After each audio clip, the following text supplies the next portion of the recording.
One of the most distinct features of the Mario Kart series has always been their ability to design courses around themes. Part of the magic of these games is that we can forever remember moments like racing through Wario Stadium on the N64, seeing our character on the big screen in the distance and feeling like we're actually racing through an arena in front of thousands of spectators. Or reaching the outdoor area of Sunshine Airport and thinking, hey, it really is like I'm driving across an airplane with very weirdly shaped wings. The Mario Kart series has always been the Disney World of racing games. Every course is filled to the brim with environments, set pieces, references, and Easter eggs that all revolve around the theme of the track. And I'm not sure there's another game or series out there that accomplishes this to such a densely packed level. But one of the cool things about level themes is that they don't always have to just serve as a backdrop or interesting aesthetic. Many times a level's theme can dictate its design as well, and this happens countless times throughout the Mario Kart series. It's a function follows form approach to design, and in many cases the results are some of the most interesting, most memorable Mario Kart courses we have. So in this video, we'll first take a look at some very basic examples of this idea, the bare minimums that set the foundation for a course designed by theme. Then we'll find some evolutions of these concepts that begin to take the course designs to the next level. And finally, we'll detail a couple of courses that go all in on the idea of letting their theme inform the way the entire course is designed. So let's go! Okay.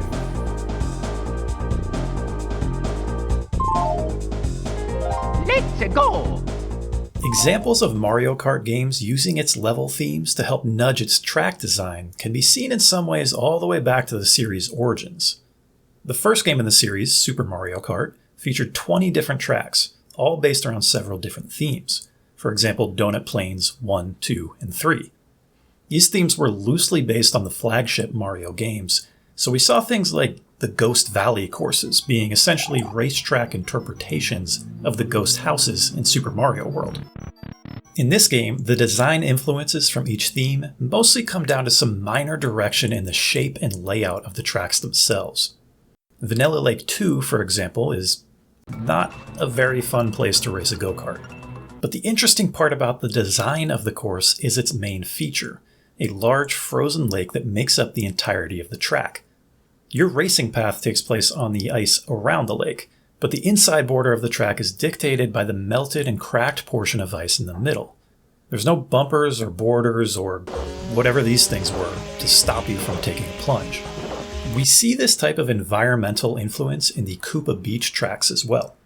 In Koopa Beach 1, the entire road of the track consists of a ring of islands that you have to race on while avoiding traveling into deeper waters. And Koopa Beach 2 is the inverse of Vanilla Lake 2, now with the outside border being the ocean waters, a layout we would later see in Mario Kart 64's iteration of Koopa Beach as well. Toad's Turnpike from Mario Kart 64, everyone's favorite level, is another early example of this design philosophy. This was the first iteration of the highway or cityscape theme that would ultimately become a mainstay in the Mario Kart games. And it quite literally just threw you onto a real road with a bunch of cars and trucks that felt like they were actively trying to take you out. The road is the track, and this theme would later be fleshed out in future courses like Moonview Highway and Mushroom City. These are small examples of environment-based design, but keep in mind that many of the other tracks in these earlier games were made just by creating some sort of artificial or arbitrary borders to dictate the outline of the track. In contrast, these levels use the environment to help determine where and what its borders should be. But of course, this was only the beginning.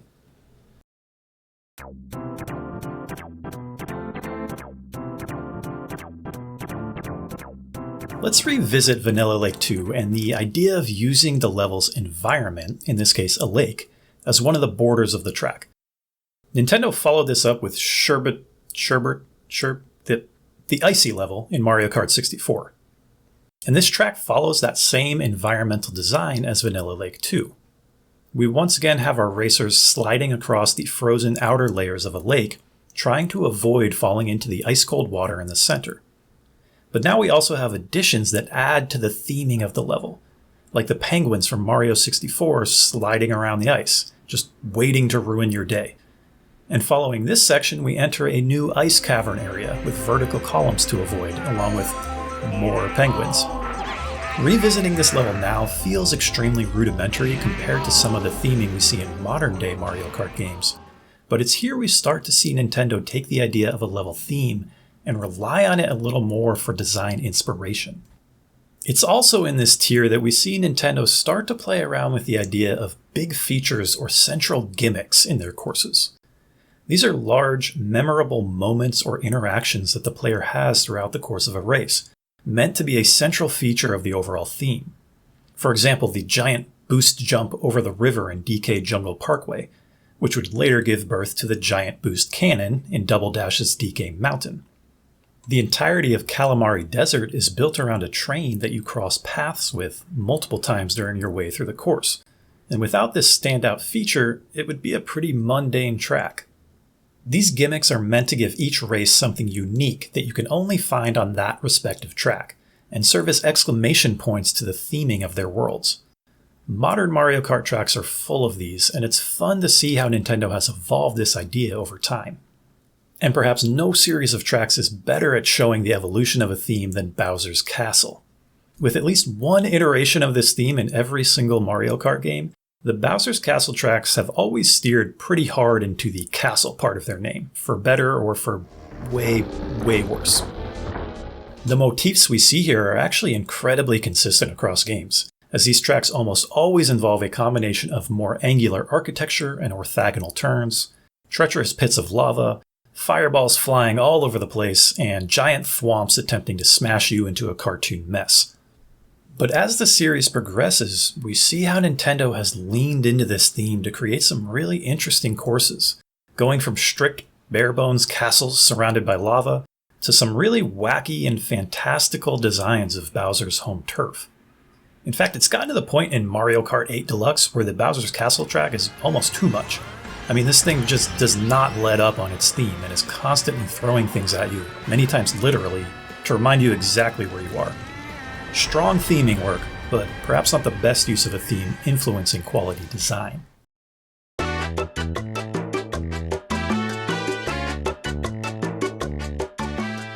So let's finally take a look at some tracks that really go hard into drawing design inspiration from their environments and themes.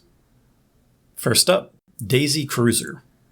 This course from Mario Kart Double Dash was probably one of the first interactions with the series I can remember where I actually stopped and went, huh, that's clever. And truthfully, this whole track is filled with clever design features. The entire course takes place on a cruise ship, which means as far as the layout of the track goes, you're basically just driving around in a figure eight. So again, we have a track layout that's dictated by its environment. But in this case, it actually becomes a bit limiting since we're now stuck to the confines of a single boat. But because of the excellent theming used throughout the level, it feels like a lot more than racing on a standard track. Take note of things like the different surfaces you drive across, from the smooth wooden flooring to the clattering metal grating. The swimming pool that's an amenity for guests, but might as well be another pit of lava for you. And of course the banquet hall with the sliding tables that give the impression of the ship swaying back and forth. You can even mistakenly fall into the depths of the ship, but instead of punishing you for it like falling off a cliff in a normal track, you're dropped down into the cargo bay before being shot back out through the ventilation system. There was a lot of thought put into this track to make you feel like you're racing through a cruise ship, and it's the little touches that pull you into that environment. We see this type of immersion in another Double Dash track, DK Mountain. This entire track is built on the idea of racing around a mountain, starting you off on an off-road climb that tactilely feels like a struggle to get up.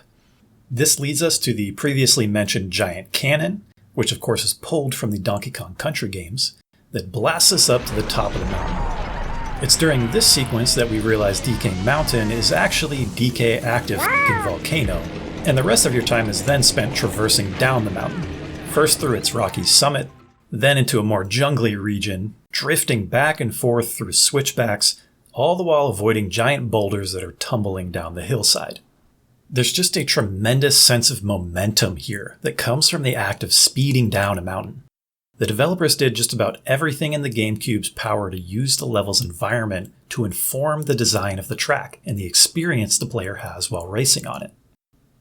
Toad's Factory from Mario Kart Wii is a fully fleshed out amusement park of chaos.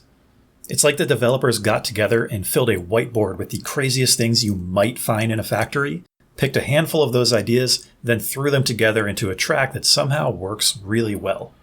Every single area here is made to look mechanical, industrial, and dangerous, all while still maintaining that lighthearted vibe that Toad brings to all things. And each section in this track places you directly into its theme. This long corridor with hydraulic presses waiting to smash you for taking the most efficient route. This shipyard area that features moving conveyor belts on top of moving platforms. The mud-filled finish line where they went all Tony Hawk and used giant bulldozers to make up the edge of the track. Each thematic element has a direct impact on the course's design, and there's just never any question what track you're racing on. And lastly, we have to talk about one of the most unique courses in all of Mario Kart, Mount Wario from Mario Kart 8.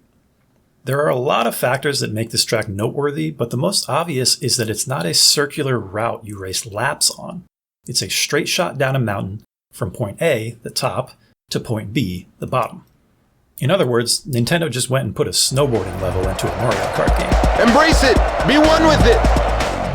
This lapless design approach has been played with before in a few other Mario Kart tracks, but in Mount Wario, it exists because the track's world demands it. You're ending your race in a different spot than where you started it. And instead of using a mechanism to cheat the player back up the course's terrain like we saw on DK Mountain, Nintendo decided to just go all in on a singular pathway all the way down to the bottom. And the entire design of the course feeds into that idea as well. There's so many distinct areas in Mount Wario, it's just constantly reinventing what it is as you speed your way down the mountainside. It starts off simple enough. After dropping out of a giant helicopter, you maneuver along the snowy ridgelines at the top of the mountain before hitting a long, icy pathway. But soon you're traveling through a vast underground river, boosting over the side of a dam, weaving through a powdery forest, and finally finishing on a traditional slalom-like downhill section before reaching the ski town environment at the finish line. Each area feels refreshing, fun, and a little bit wild, but still perfectly within the realm of the level's theme. The developers managed to inject that over-the-top Mario Kart vibe into nearly every inch of this track, and that, combined with its unique layout, make Mount Wario one of the more memorable courses in the game.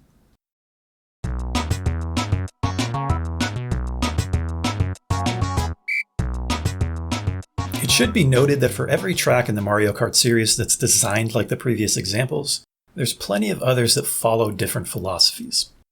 There's tracks like Yoshi's Valley, which is one of the more complex courses in the series, but other than the giant egg, there's not much about the visuals that give you a particularly Yoshi theme. Then we have locales like Excitebike Arena, which is a picture-perfect tribute to the classic Excitebike, as well as Excitebike 64, but functionally it turns out to just not be that fun of a racetrack. So as far as meeting its aesthetic goal, A+. But the simplicity of the track paired with the rather jarring sets of jumps make for an overall experience that's a bit underwhelming. There's also set pieces and features found in some tracks that just don't make a lot of sense, even given their respective theme. In Mushroom Bridge, you have to maneuver between other real-life vehicles who are using the roadway and crossing the bridge. Makes sense.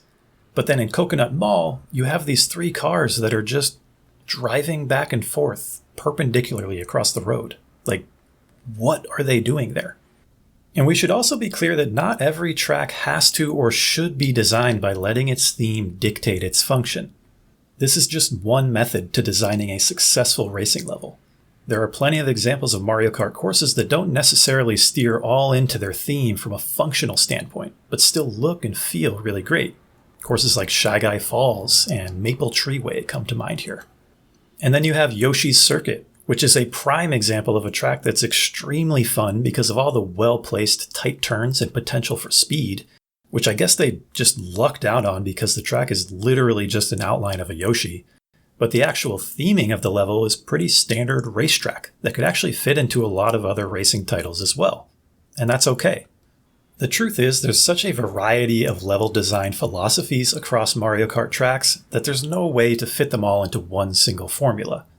And I think the variety that we see in Mario Kart is one of the things that makes it so appealing.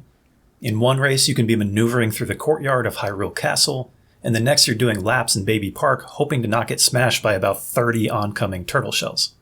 But the design by theme approach is certainly, I think, one of the most interesting and creative ways to build a Mario Kart track. With such a vast world to pull different ideas from, the potential for new and exciting track themes is nearly limitless. Even more so now that Nintendo has embraced the idea of allowing for crossovers with their other franchises, like Zelda, F-Zero, and even Animal Crossing. Will we see a Metroid-themed track that takes place during a classic escape sequence? Here's one out of left field. How about revisiting the Advance Wars franchise by racing through a battlefield with terrain that's altered by artillery strikes or buildings changing hands between commanders? There's some really crazy possibilities out there, and if there's one franchise that Nintendo has shown they're willing to evolve in unexpected ways, it's Smash Bros. But if there's another franchise that they feel the same way about, it's Mario Kart. So here's hoping that whenever the next game in this storied series arrives, its new tracks make us all feel like we're taking Mario and his gang on a whole new trip to Disney World.